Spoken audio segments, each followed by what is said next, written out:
தமிழை சுவையாக்கும் செந்தமிழே, என் தாய் போற்றி வளர்த்த தாய் தமிழே, தாய்மொழியே நீ வாழ்க வாழ்க. தாய்மொழியாக தமிழுக்கு என் முதல் வணக்கம். தாமரை மலர் போன்று விரிந்திருக்கும் நடுவர் பெருமக்களே, மதிப்பிற்குரிய ஆசிரியர்களே மற்றும் என் நண்பர்களே, அனைவருக்கும் என் இனிய வணக்கம். என் பெயர் மித்துல் கிருத்திக். நான் சிகாகோவில் இருக்கும் அன்னை தமிழ் பள்ளியில் நிலை 1 படிக்கிறேன். நான் இன்றைக்கு இனியவை 40 பற்றி சொல்ல போகிறேன். இனியவை 40 இது 10 கீழ்கணக்கு நூல்களின் ஒன்று. இப்பாடலின் ஆசிரியர் மதுரை தமிழாசிரியர் மகனார் பூதஞ்சேந்திரனார். இந்நூல் கடவுள் வாழ்த்து நீங்களாக 40 வெண்பாக்களை கொண்டுள்ளது. வாழ்க்கையில் நன்மை தரும் கருத்துக்களை தேர்ந்தெடுத்து இனிது என்று தலைப்பிட்டு அமைத்திருப்பதால் இஃதே இனியவை 40 என அழைக்கப்பட்டது. இதனை இனிய 40, இனிது 40, இனியது 40 என்றும் கூறுவர். நான் தேர்ந்து வைத்த பாடல் 18. மன்றன் முதுமக்கள் வாழும் பதினிதே, தந்திரத்தின் வாழும் தவசிகள் மாண்பினிதே, எஞ்சா விழிச்சி இரு முதுமக்களை கண்டு எழுத காலையினிது. இப்பாடலில் பூதஞ்சேந்திரனார் 3 இனிமையான கருத்துக்களை கூறுகிறார். முதல் கருத்து, மன்றன் முதுமக்கள் வாழும் பதினிதே.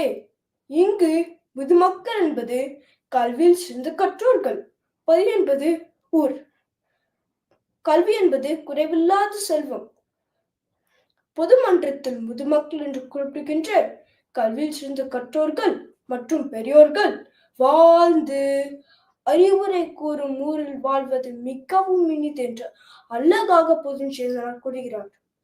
இதைதான் திருவள்ளுவர் அறிவு உடையார் எல்லாம் உடையார், அறிவு இல்லார் என்னுடையரேனும் இல்லை என்று கூறுகிறார்.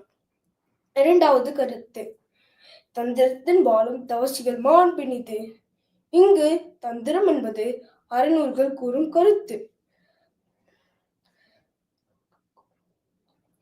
மாண்பு என்பது பெருமை. அறநூல்களில் சொல்லிய விதிப்படி வாழும் முனிவர்களின் பெருமை இனிது என்று ஆசிரியர் கூறுகிறார். மூன்றாவது கருத்து, எஞ்சா விழிச்சி இரு முதுமக்களை கண்டு எழுதல் காலை இனிது. இங்கு இரு முதுமக்கள் என்பது நம் பெற்றோர்கள். குறைவில்லாத மிகுந்த சிறப்பினை உடைய இரு முதுமக்களாகிய நம் தாய் தந்தையரை காலையில் அவர்களை பார்த்து அவர்கள் ஆசீர்வாதம் பெறுவது மிகவும் இனிது என்று பூதஞ்சேந்திரனார் கூறுகிறார்.